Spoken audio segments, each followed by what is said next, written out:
I'm here today with Danny Snow. And Danny, tell us, what is it that you actually do and what does it have to do with hypnosis, or what you used to do? Well, I call myself a forensic hypnotist, but I've changed the definition of forensic hypnosis because the science didn't back up what hypnosis was claiming. So we had to evolve a little bit, which is a good thing.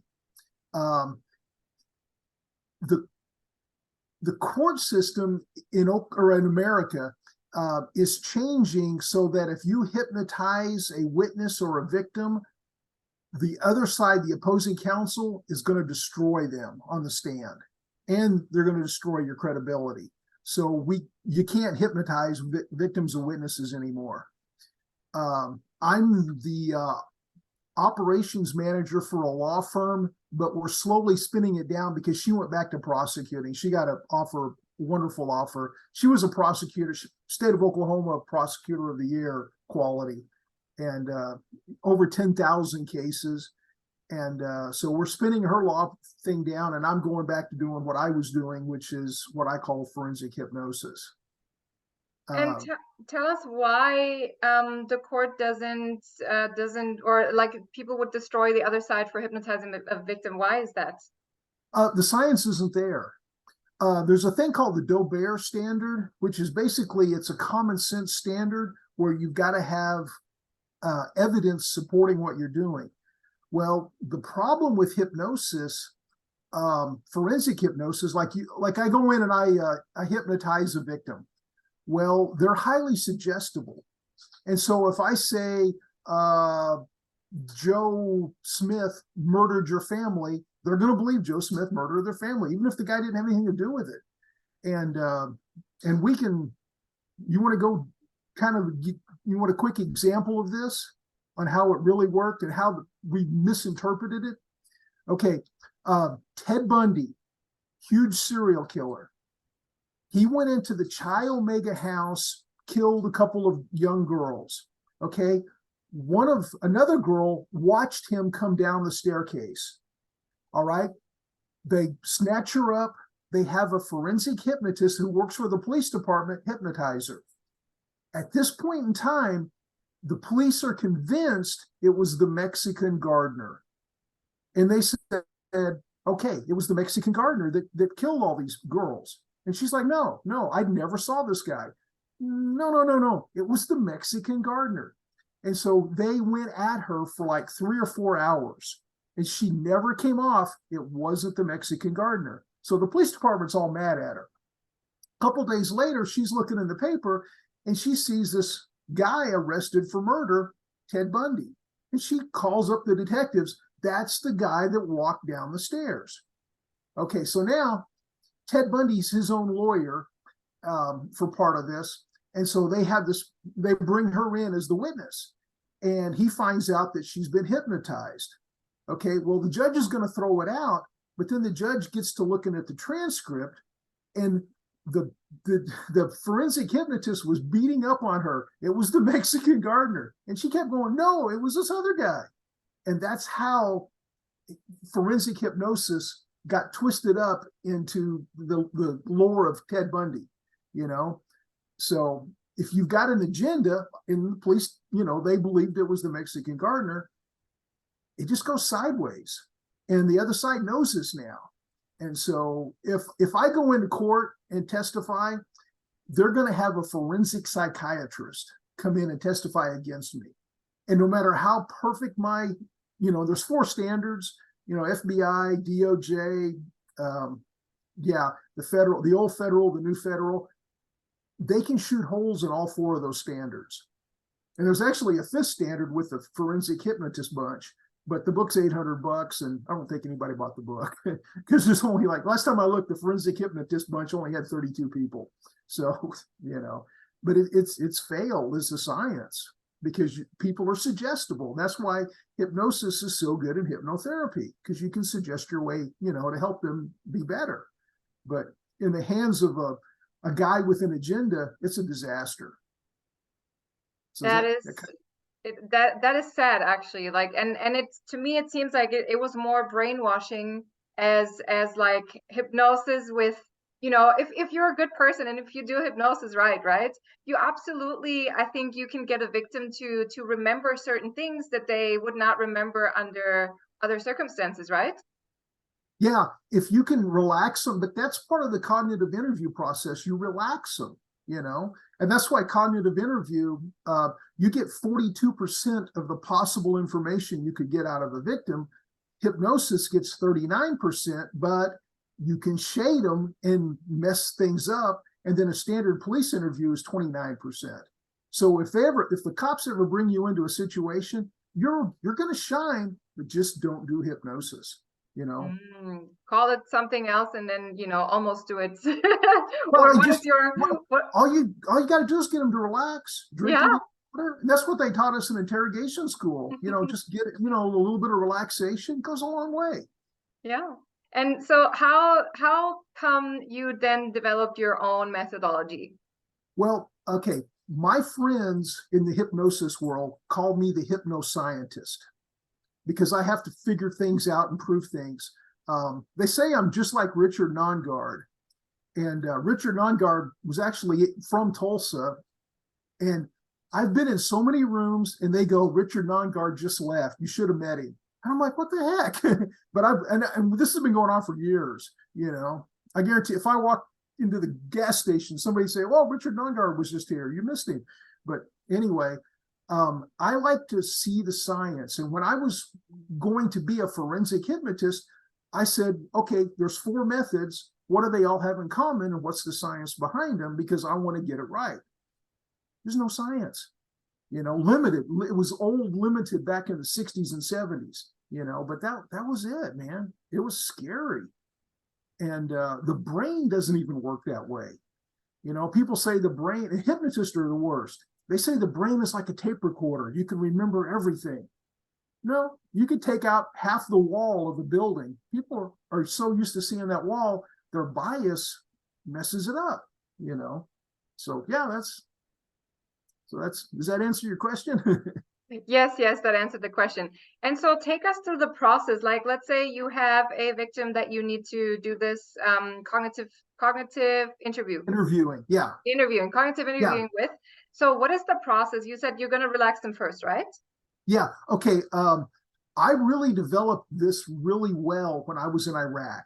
I was a combat engineer officer, but when they found out that I was a private investigator and I could do hypnosis, they started talking to me. And next thing, I got lucky on a big case. I mean, a big thing, real lucky. And the next thing you know, my job is to interview everybody that's come off a convoy that's been attacked. And so I can't do 300 inductions in hypnosis sessions because people got things to do, and we're in a combat zone. One artillery shell and that blows up your whole session, literally. But anyway, so cognitive interviewing, I'd read up about it. And so you get them to relax. Most people, if they've been in a traumatic event, they're thirsty like there's no tomorrow. I mean, it's the most incredible thirst. I've been there. All your blood pools to your heart. Your mouth is like cotton, and you have trouble seeing because everything is pulling in. So what you have to do is get that person to relax, drink water, and calm them down. And then you start off with, well, tell me about how the convoy started. When did you realize you were in trouble? What did you see? SILS, stop, look, listen, smell. And you bring them through that, this is all hypnosis stuff, And so everything we do, it fits. We just don't do an induction. How did you feel about this? What did you see? What did you smell? And that's kind of what I do. Okay. And so if you don't do the induction, how do you get them to relax? Like specifically, like, do you ask questions? Yes, you bring them water, but what are the kinds of questions, if you don't mind me asking, like, what are the kinds of questions that you would ask? You went to Germany. What's the weather like in Germany? How was it? You're doing, I don't know if you guys are familiar with NLP. Yeah. How you feel, it's all kinetic. Building rapport, like building trust with another person, right? And Yeah. I'm watching how you hold your hands. Like, I'm visual. My hands are up here. If I'm auditory, I don't think you can see my hands. And if I'm kinesthetic, they're way down here. I'm watching all this. So I'm going to say to a kinesthetic guy, well, how did you feel? Was the truck running okay? And I'm just going to put them back into that situation again. What was it like when the ground shook when the explosion happened? They'll tell you. What was the first thing you seen? Did you hear yelling before the explosion? Stuff like that. So you pay very close attention to the words, to the gestures, to the movements, to everything that the person is doing, right? Body language is huge. I'm going to give you this little packet that I've put together, and it's all the books in my library that I use for stuff. And body, like Chase Hughes, Ellipsis, huge in my universe. I spent a week with him and Rich Guzzi together, which was kind of a combination because you got two, one of them was an old Navy chief and the other one is Rich Guzzi, and they're crazy. But yeah, a lot of micro expressions when people are being deceitful. I learned all that, all sorts of stuff. You got to always be learning something new. Yeah, because also like humans as humans, they're like we don't even know everything that we can do or that we do, or not everything is analyzed. Like you said, there was no science really for the hypnosis or for anything even. And why do you think that nobody chose to rectify what you can do with hypnosis? Or why do you think there's no more science to support anything that you can do with hypnosis? Why was that just left alone with the Ted Bundy Well, case and just said, okay, that's how it okay, is? forensic hypnosis, that became like a dead subject because it was just they couldn't, it was two people were too suggestive. Sports hypnosis, whole different field. Military, big into sports hypnosis. West Point, all of the academies are teaching sports hypnosis. Mental resiliency, that's now standard for everybody going through military training. Yes. And So it was so, just forensic hypnosis dying, basically. yeah, Okay. the science, it's there. People are open to suggestions. I've had cops come to me and say, I need the victim to remember this tag number. You can't do that because that everything goes out the window at that point. Yeah. Think of the Mexican gardener. He had nothing to do with this crime. They were going to pin him with 3 murders. So, Yeah. Wow. Okay. Okay. And when it comes to solving cases, you also told me that you work together with psychics, right? Or she calls yes, herself something else. Like, what does she she call called herself? herself a messenger. A And that, messenger, exactly. and if I call her a psychic, she freaks out on me. Okay, okay. But okay, so her grandmother was a big time psychic in Alabama and Georgia back in the 30s and 40s. I mean, big time. Okay, it skipped a generation, went to her. She didn't like what was going on. She shut it off. One day she's driving home from work and she's in a head-on collision at about 65 miles an hour one way, 55 on the other way. As they're pulling her out of the car, she dies, and she's dead for 2 or 3 minutes. And the paramedics were able to bring her back. She spent a couple of, I think she was in a coma for like a week, maybe 2 weeks. And when she came back, they had to reteach her to speak. She took a pretty good brain injury. Later on, this is where it gets kind of creepy, but she goes into her doctor's office. He's a neurosurgeon and says, I'm scratching myself up and hitting myself at night. I don't know what's causing this. I mean, she's got like a black eye. She is scratched up like big time. And the neurosurgeon sent her to a psychologist. Psychologist says, I don't know what's going on. We need a forensic hypnotist. Well, her boyfriend at the time was one of my best friends from the Wounded Warrior program in the Army.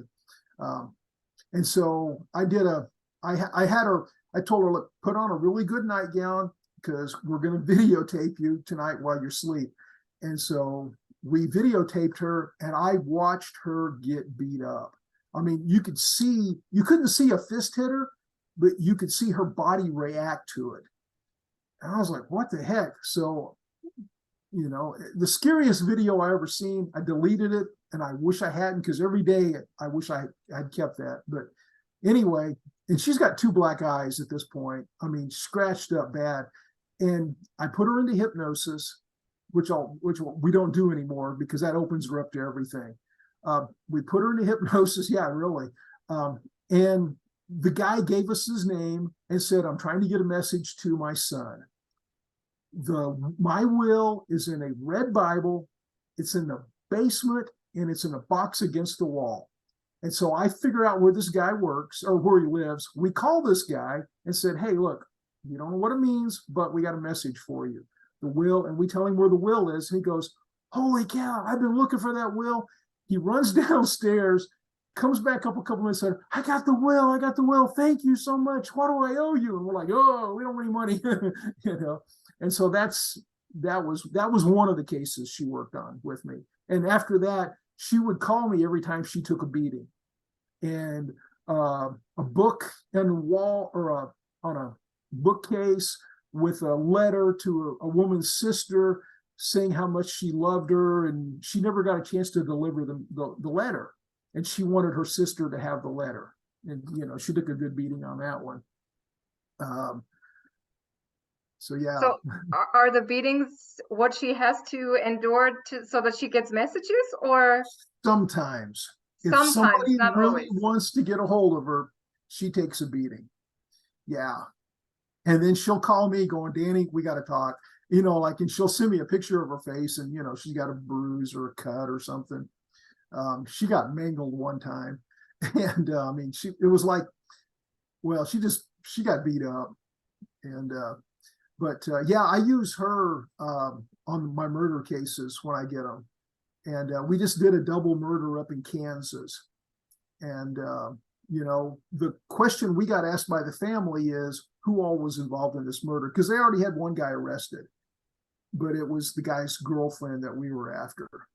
And it's a story.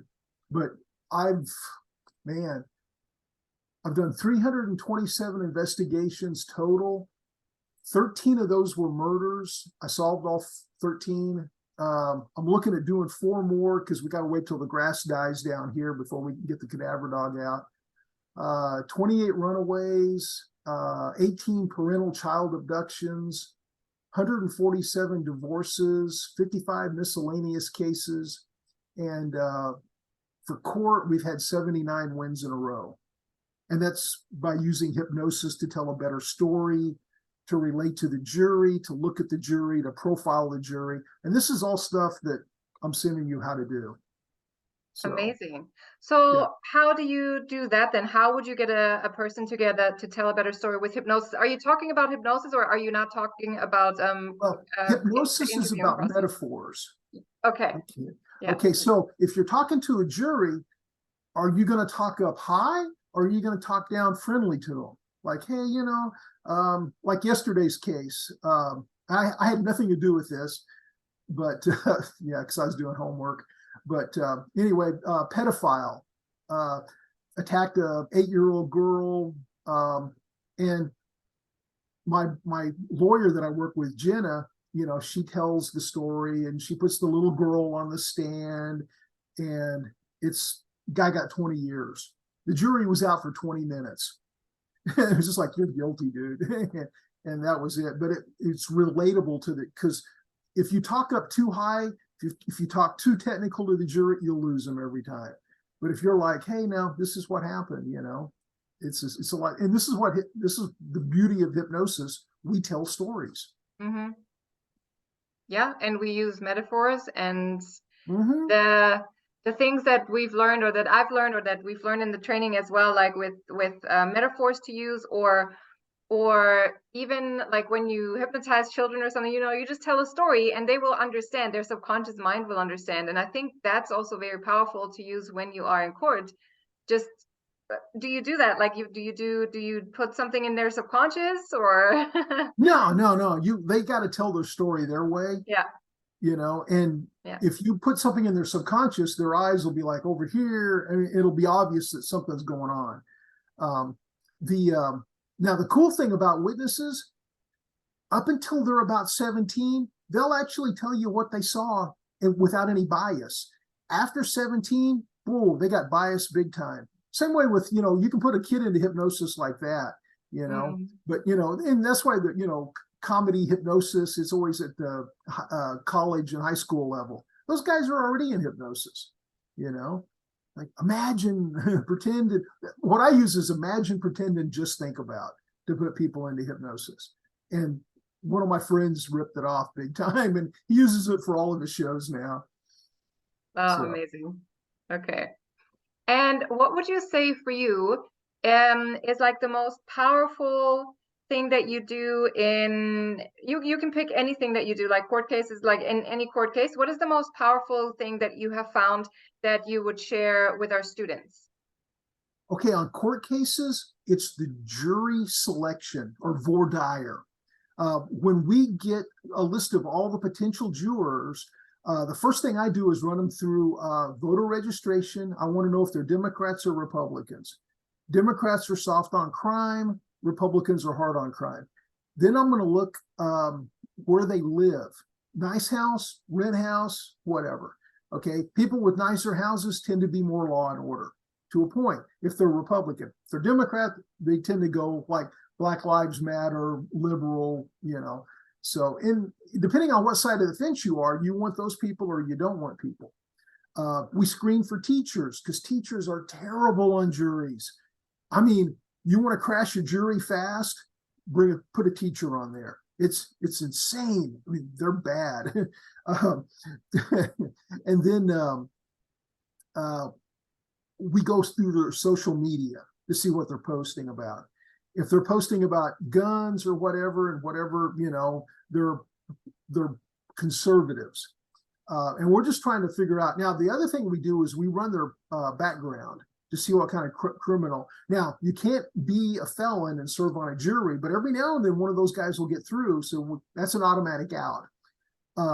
We're looking for people with impulse control issues, like 13 speeding tickets, okay? Or they got assault and a battery. They lost their cool, because you can manipulate that person just by saying the right words to get them to follow you to the ends of the earth and help you win your case, and the people that we strike, and depending on what size of jury, it's either 1 or 2 or 3 or 4 or whatever, but you can get rid of those people that you don't want as your profile. So, or because you have like, if you're trying to put somebody in jail, you want right-wing conservative Republicans that post about the American flag, and they drive the pickup truck. So that's what your jury profile is. I'm actually talking to a marketing company. I'm trying to weasel my way into them, but they do nothing but high-profile juries all across the U.S. Same techniques, Wow, interesting. And when it comes to hypnosis, what would you say is the most powerful thing that you have learned and that you want to share? Okay, I went through Dr. Reese's sports hypnosis seminar, and it was like 5 days of high intense training. And you can take a soccer guy and just make him a phenomenal guy, In sports, if the reason I'm doing forensic is because there's an adrenaline rush. Trying to solve the case, you got deadlines, it feeds my ego. But if I was going to do it all over, I would have been hard into sports, because sports, man, there's money everywhere. Individual players want to get better. I actually met the psychologist that did Tiger Woods, because Tiger Woods is big into hypnosis. Michael Jordan, Magic Johnson, Kevin Costner. I mean, a lot of those guys are into hypnosis. So I would have been sports hypnosis. And it just teaches you how to win better. Okay. And how would you hypnotize somebody to win better? Well, it's okay, let's say I'm working with a football player, and he's okay, and I'm let me draw back. I'm working with a soccer player because I think you guys play soccer because I don't know anything about football really. uh, but okay, so you're playing soccer. And what you want that soccer player to believe is that his grandmother's soul is in that ball, and he's got to get that ball to the goal, and that's where heaven is. And he wants to get his grandma to heaven. I would do something like that. Oh, And wow. That is some very interesting imagery. yeah, I mean, think about it. You're trying to save your grandma. Everybody, boom, they're all in. I mean, they're crazy about it, you know? Wow. Okay. So, and I used to train people for gunfighting and stuff in the Army, and I worked with a lot of different law enforcement bunches. And it's be aware, take care of your people, watch your corners, and we taught them all that. So it's the same thing. Okay. Okay. So And having been in, like, have you've been to Iraq, or right? yeah, Like, you twice, actually yeah, been there. yeah. So with everything that I'm assuming that you must have seen, is there anything like, was there any traumatic scenes that you have seen, or did you use hypnosis to help you with that, or was there nothing that you actually saw because you were just working behind the scenes kind of? Uh, well, okay, I was a combat engineer, and our job is to build stuff or blow stuff up, and we clear routes and stuff like that. Well, in one of my convoys, I actually lost the first soldier that Oklahoma lost to an IED. His name was Kyle Brindley. He was like 21 years old. And that was pretty traumatic because I'm trying, he goes down in the kill zone. We got to go back to get him. He's hit in the back of the neck. And when I had my first sergeant run over and say, tell me where he's hit so I can report it for the medevac. And he's like, back here. And I was like, oh man, this is going to be bad. But anyway, he died shortly after we got him to the hospital. I don't really use hypnosis on that. I have talked to my friends and used hypnosis on a couple of those guys that were in the convoy with us. But for the most part, I need that edge so I can stay sharp. And if I dull that pain, then I'm not on point, like I should be. And I've had a lot of close calls. I mean, like crazy stuff. My soldiers used to pat me on the back so that they would get good luck before a mission. That's how many close calls I had. Oh, wow. Yeah. Wow. Okay. Okay. Well, thank you, Danny. This was amazing. This was incredible. And I also heard that you have something that you want to share with our students, like a list that you put together. Can you Yes. can you tell us a little bit more about that list? Yeah, it's I call it forensic hypnosis information. And at the very first page is my emergency contact information. One day somebody's going to run into your office and say, we got a crime victim, a child's been abducted. We need to get all the information out of them we can, and you're a hypnotist. And I put my phone number in there, and there's a time difference between us. So you need to call me or text me 911 like 4 times. And that'll wake me up because it goes through, at 4 times. Oh, wow. And then, Okay. and Okay. then I'll talk you through the process. If we can do Zoom through the process, I'll work with you, because nobody wants to lose a kid. And so I'll do whatever I can to help you on my end. So, and I've got some instructions in there because most people, when they've been through a traumatic event, like I said, all the water pools in their chest because it's, freeze, fight, or flight. And you've got to get them to relax a little bit so you can get information out of them. Oh, So, and then wow. I've got all the reference books I use. Let's see here. Crimes and litigation stuff, cognitive interview. I touched on it a little bit because we're actually putting a course together and I want to give you guys the best information. So whenever I get it put together, I'll pop you with a copy. And divorce coaching would be great for you guys. There's money to be made in divorce coaching. And we're actually got another class that we're putting together on divorce coaching. And we'll probably put it on Udemy to make it, make it $9 a class or whatever, and hope to sell a bunch of them. Uh, Amazing. yeah, just body language, interrogation, death investigations, a little bit of executive protection because I used to do that a long time ago, and it's a really good book. And then the pocket guide for like herbs and stuff that I use, rocks and stuff. Because every now and then you'll see something that's out of place, and you're like, did the killer bring that in, or how did it get here? But stuff like that. And I'll send it to you. Okay, amazing. Thank you so much. I appreciate that. I'm sure our students will love that. Yeah. And if Okay. they got any questions, just give them my Yes. contact information or whatever, and I'll feel free to help them. Awesome. I will do that. I will do that definitely. So thank you so much, Danny. Um, what I will do now is I will just stop the recording and then we can chat. Okay.